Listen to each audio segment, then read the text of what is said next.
अस्सलामु अलैकुम वरहमतुल्लाहि वबरकातुह। दोस्तों, मैं निशात अहमद आप तमाम साथियों का बहुत बहुत इस्तकबाल करता हूं, खैर मकदम करता हूं, वेलकम करता हूं। आप सब्सक्राइब करके घंटी वाले आइकन को प्रेस नहीं किया है, वो चैनल को सब्सक्राइब करके घंटी वाले आइकन को प्रेस कर नोटिफिकेशन को ऑल कर लीजिएगा। लाइन में पूछे गए ये सवालात हैं, ध्यान दीजिएगा। जबान वन उर्दू, हिदायत, नीचे दी हुई इबारत को पढ़िए और दिए गए मुतबादिल में से किसी एक मुनासिब तरीन मुतबादिल का इंतखाब कीजिए। अब यह पैराग्राफ है, तो पैराग्राफ के लिए हमने आपको कहा था कि पहले आपको क्वेश्चन पढ़ना, उसके बाद पैराग्राफ है जी। ध्यान दीजिएगा साथियों, 91 नंबर क्वेश्चन है कि मसनूई सैयारे को खला तक पहुंचाने के लिए किसकी जरूरत होती है? हवाई जहाज की, रडार की, रॉकेट की और साथियों हेलीकॉप्टर की, है ना। मसनूई सैयारे को खला तक पहुंचाने के लिए किसकी जरूरी होती है? जी ध्यान दीजिएगा, हमको पूछा गया है, क्वेश्चन ये पूछा गया था, मसनूई सैयारे को खला तक पहुंचाने के लिए किसकी जरूरत होती है, यह पूछा गया है। तो ध्यान दीजिएगा, मसनूई सैयारे को खला तक पहुंचाने के लिए बहरहाल रॉकेट दरकार होता है। किसकी दरकार है? तो यहां पे देखिए क्या लिखा हुआ है, रॉकेट, रॉकेट की दरकार होती है जे।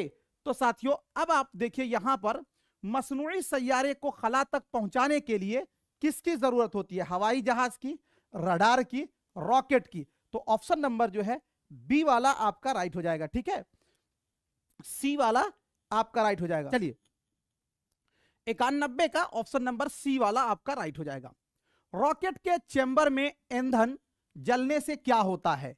गैस पैदा होती है, धुआं निकलता है, आग लगती है, रोशनी नजर आती है। रॉकेट के चेंबर में ईंधन जलने से क्या होता है? चलिए तो देखते हैं 92 नंबर क्वेश्चन का क्या होगा राइट आंसर। तो साथियों यहां से आपका होगा, कहां है जी, जहां से हमने छोड़ा है उससे आगे से पढ़ेंगे, तब हमको ताल लगेगा, पता लगेगा कि साथियों कहां पे हमने छोड़ा है, ठीक है। ध्यान दीजिएगा क्या पूछा गया, यहां तक तो हमने पढ़ लिया कि दरकार होता है। हिंदुस्तान में रॉकेट साजी ने काफी तरक्की कर ली है। रॉकेट दरअसल एक अमूदी इस्तुआना होता है जिसमें ईंधन जलने का एक चेंबर होता है। ईंधन जलने से काफी मिकदार में गैस पैदा होती है। बालाई मंजिल में मसनूई सैयारा रखा जाता है, एक खास बुलंदी पर उसका खाना खुलता है और मसनूई स्प्रिंग के धक्के से बाहर खला में आ जाता है। मसनूई सैयारों तो धात का बना हुआ डब्बा नजर आता है। मसनूई सैयारे की मदद से अब हम दुनिया के एक कोने से दूसरे कोने पर फोन पर बात कर सकते हैं। हमको यही पूछा गया था कि रॉकेट के चेंबर में, क्वेश्चन ये था कि रॉकेट के चेंबर में ईंधन जलने से क्या होता है। तो यहां पे देखिएगा आप कि साथियों, यहां पे देखिए जिसमें ईंधन जलने का एक चेंबर होता है, ईंधन जलने से काफी मिकदार में गैस पैदा होती है ना, लिखा हुआ ईंधन जलने से काफी मिकदार में गैस पैदा होती है, यही है ना। तो ईंधन जलने से काफी मिकदार में गैस पैदा होती है ना, यही लिखा हुआ ना। तो अब इसका जो ऑप्शन होगा साथियों जे, क्वेश्चन नंबर 92 का, कि रॉकेट के चेंबर में ईंधन जलने से क्या होता है? गैस पैदा होती है, धुआं निकलता है, आग लगती है, रोशनी नजर आती है। तो ये साथियों आपका क्या होगा? गैस पैदा होती है ना, ऑप्शन नंबर ए वाला आपका राइट हो जाएगा। अगला क्वेश्चन है, रॉकेट के कौन से मंजिले में मसनूई सैयारा रखा जाता है? मसनूई का मतलब होता है बनावटी सैयारा। क्या होता है? बनावटी सैयारा। आखिरी मंजिले में, बालाई मंजिले में, दूसरे मंजिले में, तीसरे मंजिले में, ठीक है ना। रॉकेट के कौन से मंजिले में मसनूई सैयारा रखा जाता है? देखिए यहां पर आपको मिलेगा, जहां से आपने छोड़ा है ना उससे आगे से पढ़िएगा तब आपको मिलेगा। देखिए यहां पर बालाई मंजिले में मसनूई सैयारा रखा जाता है, आ गया बालाई मंजिल, बाला मतलब ऊपर, बालाई मंजिल में मसनूई सैयारा रखा जाता है ना, यही है ना। तो चलिए अब आगे आपको देखिए मिल जाएगा। यहां पर कहा गया कि रॉकेट के कौन से मंजिले में मसनूई सैयारा रखा जाता है? आखिरी मंजिले, बालाई मंजिले, आ गया ऑप्शन नंबर बी वाला आपका राइट हो जाएगा। अगला क्वेश्चन है, मसनूई सैयारा खला में कैसे बाहर आता है? खला जे हरारत से, ईंधन के जलने से, रद्दे अमल से और स्प्रिंग के धक्के से। मसनूई सैयारा खला में कैसे बाहर आता है। तो चलिए देखते हैं जी। यहां से आप देखेंगे साथियों तो आपको मिलेगा एक खास बुलंदी पर इसका खाना खुलता है। किसका? मसनूई सैयारा। और मसनूई स्प्रिंग के धक्के से बाहर खला में आता है। कैसे आता है भाई? तो मसनूई स्प्रिंग के धक्के से मसनूई स्प्रिंग के धक्के से आता है, यही ना कहा गया है। तो देखिए अब इसका साथियों आगे आपको मिल जाएगा आंसर कि मसनूई सैयारा खला में कैसे बाहर आता है? हरारत से, ईंधन के जलने से, रद्द अमल से, स्प्रिंग के धक्के से, है ना। तो ऑप्शन नंबर डी वाला आपका राइट हो जाएगा। अगला क्वेश्चन है जे 95 में किस वजह से दुनिया के एक कोने से दूसरे कोने तक बात करना मुमकिन हो सका? मसनूई सैयारा की वजह से, रेडियो की वजह से, टेलीविजन की वजह से, रॉकेट की वजह से। तो 95 नंबर, एक कोने से दूसरे कोने तक किस वजह से बात करना मुमकिन हो सका? जहां से आपने पढ़ा है ना उससे आगे पढ़िए। मसनूई सैयारों तो धात का बना हुआ डब्बा नजर आता है। मसनूई सैयारे की मदद से अब हम दुनिया के एक कोने से दूसरे कोने तक फोन पर बात कर सकते हैं। किसकी मदद से साथियों? तो मसनूई सैयारे की मदद से, है ना। तो अब इसका भी आपको राइट आंसर मिल जाएगा कि किसकी वजह से एक जगह से दूसरे कोने तक हम बात कर सकते हैं।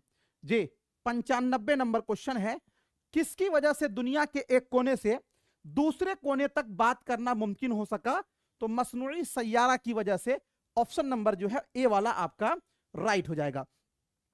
अगला क्वेश्चन 96 नंबर क्वेश्चन है कि जमीन नारंगी की तरह गोल नहीं बल्कि नाशपाती से मिलती जुलती है, यानी चिपटा है। यह किस मुल्क के सैयारे ने मालूम किया? हिंदुस्तान, अमेरिका और जापान और चीन। तो चलिए देखते हैं। जमीन के बारे में कहा गया नारंगी की तरह गोल नहीं बल्कि नाशपाती की तरह क्या है भाई? जे नारंगी की तरह गोल नहीं बल्कि नाशपाती की तरह चिपटा है। देखिए ध्यान दीजिएगा, यहां पर आपको मिलेगा अमेरिका के एक मसनूई सैयारे ने यह भी मालूम कर लिया है कि जमीन नारंगी की तरह गोल नहीं बल्कि नाशपाती से मिलती जुलती है। किसने मालूम किया है? अमेरिका के सैयारे ने, जे, है ना।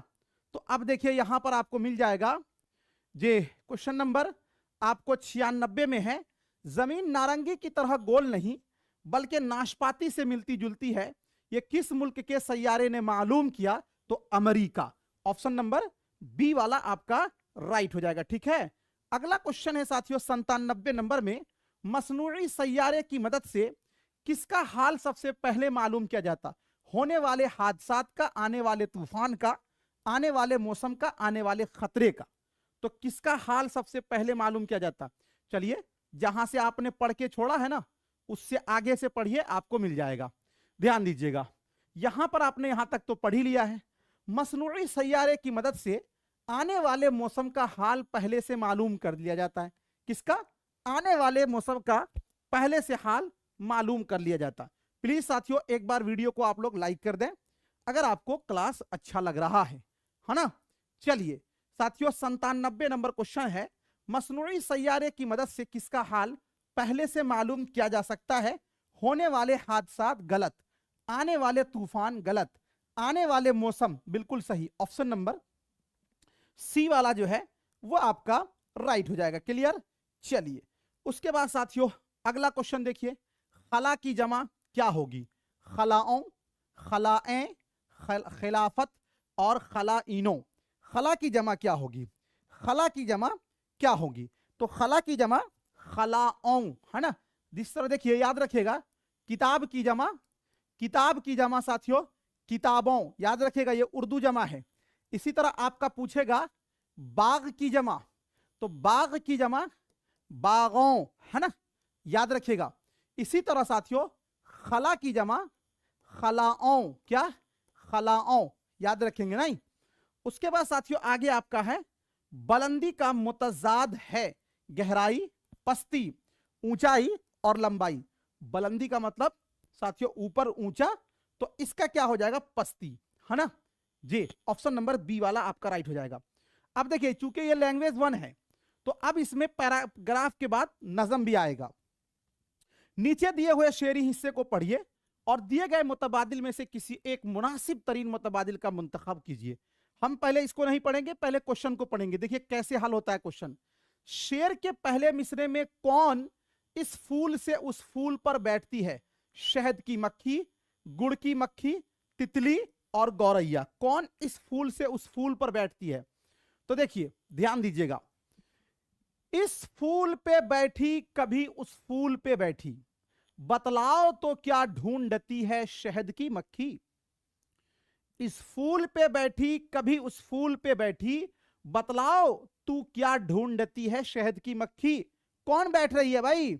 शहद की मक्खी, है ना। कौन बैठ रही है इस फूल से उस फूल पर? शहद की मक्खी। कौन बैठ रही है? शहद की मक्खी। तो अब आपका हो जाएगा, शेर के पहले मिसरे में कौन इस फूल से उस फूल पर बैठती है? तो शहद की मक्खी, ऑप्शन नंबर ए वाला राइट हो जाएगा। चलिए अगला क्वेश्चन, शायर शहद की मक्खी की तरह क्या ढूंढने की बात करता है? खजाने को, इल्म को, किताबों को और हीरे जवाहरात को। तो शहद की मक्खी की तरह क्या ढूंढने की बात कर रहा है? देखिए जहां से हमने पढ़ लिया ना, उससे आगे पढ़ेंगे।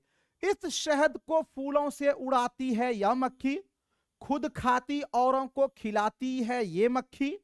रखते हो अगर होश तो इस बात को सोचो, रखते हो अगर होश तो इस बात को सोचो, तुम शहद की मक्खी की तरह इल्म को ढूंढो।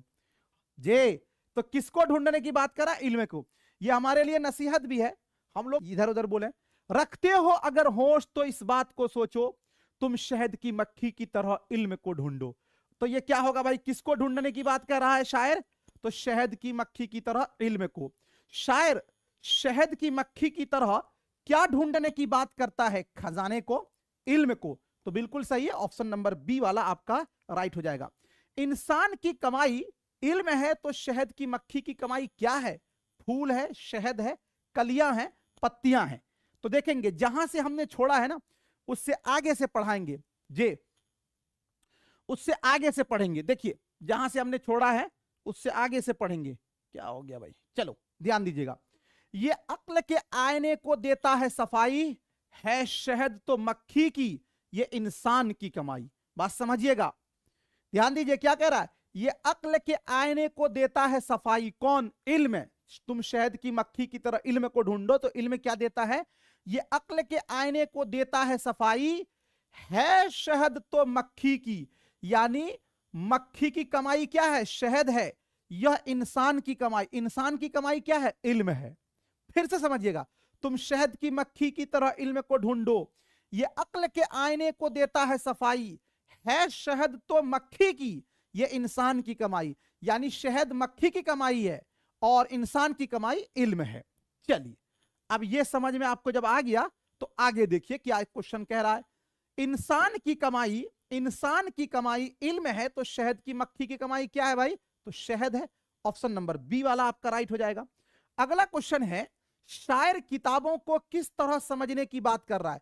फूलों की तरह, मोतियों की तरह, जी तिनकों की तरह, कलियों की तरह। किताबों को किस तरह समझने की बात कर रहा है शायर? देखिए यहां पर आपको मिल जाएगा, ध्यान दीजिएगा। जहां से हमने पढ़ लिया ना उससे आगे पढ़ेंगे।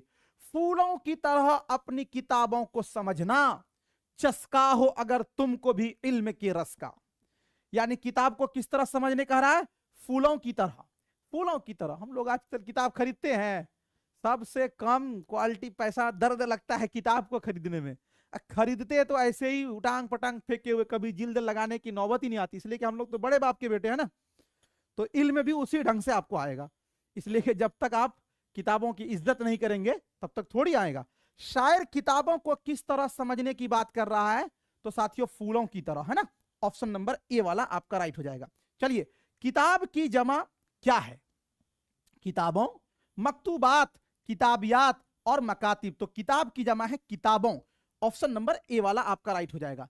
रखते हो अगर, रखते हो अगर डॉट डॉट तो इस बात को समझो, झैल में दिए गए लफ्जों में से सही लफ्ज चुनकर खाली जगह को पुर कीजिए। जोश, होश, सोच, अकल। रखते हो अगर, तो यहां पर आप देखिएगा लिखा हुआ है इसके अंदर बाजप्ता पैराग्राफ में कि रखते हो अगर, रखते हो अगर होश तो इस बात को सोचो। क्या रहे? अगर होश, है ना। तो रखते हो अगर होश, रखते हो अगर होश, तो क्या होगा यहां पर, रखते हो अगर डॉट डॉट तो इस बात को सोचो तो होश होगा। ऑप्शन नंबर बी वाला आपका राइट हो जाएगा। क्लियर? चलिए साथियों ध्यान देंगे, क्वेश्चन नंबर आपको 91 से लेकर, कहां से, 91 से लेकर 105 तक के सवाल साथियों जो हमने आपको कराए, ये आपके पैराग्राफ से सवाल थे। अब जो 106 से चलेंगे, 106 से 120 तक, ये टोटल 15 सवाल, ये 15 पेडागोजी का। अभी तक जो मैंने कराया ना, इसमें 15 में 15 आपका आना चाहिए, 15 में 14 भी आपका अगर आ रहा है, आपकी तैयारी कुछ नहीं है, इसलिए कि इसमें 15 में 15 आना है। और ये वाला जो है, इस 15 में ही आप 1-2 नंबर कम लाइएगा तो आप पास कर जाइएगा। अगर ये ऊपर वाला 15 में कम लाइएगा तो इसका मतलब है कि आप कुछ भी नहीं है, गोबर गणेश है, मेहनत नहीं कर रहे हैं। इसलिए कि उसमें तो 1 नंबर कम होने का सवाल ही नहीं है, वही तो आपको मेन पॉइंट बनाता है। अगर कुछ मर्तबा चाहो मिटा दो अपनी हस्ती को, अगर कुछ मर्तबा चाहो कि दाना खाक में मिलकर गुले गुलजार होता है। थैंक यू सो मच, बहुत बहुत शुक्रिया, खुदा हाफिज।